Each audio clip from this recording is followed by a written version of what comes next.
For patients with AML, there are a few things that you can do to protect yourself.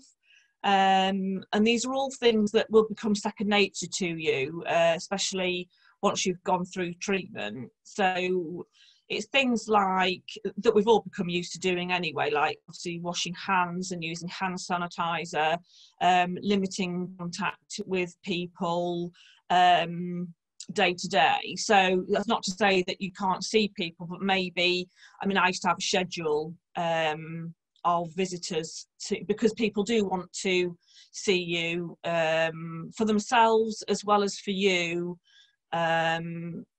So I would have a bit of a diary, if you like, of because otherwise you become overwhelmed, and you need to protect yourself physically and also mentally, because you need time to sort of recuperate, physically and mentally. So that's one thing I would say. And also make sure people know that if they have any coughs, colds, obviously the COVID, anything anyway, that they unfortunately would have to stay away from you, because it takes a long time. Even though you're safe, the hospital has discharged you, you would still pick up all sorts of things that you wouldn't normally have a problem with. So there's that.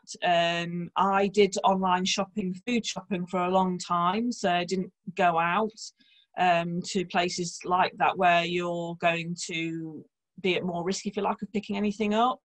Also, I would advise all patients to follow the advice of their clinical team if there's something specific to you.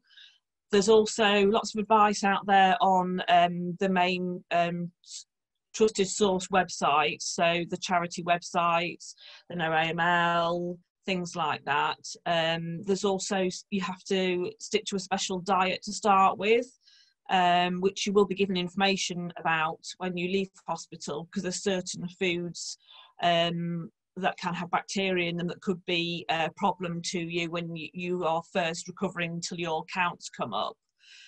So things like that as well. But again, anything at all that is concerning you, I remember myself even checking if I could take antihistamine tablets, and I rang the hospital, because when you first come out of hospital, you do have, that you can even ring the ward still and speak to somebody there to check. So it's all sort of things like that, really. There's quite a few things, but a lot of it is sort of common sense, and a lot of it you'll be used to anyway.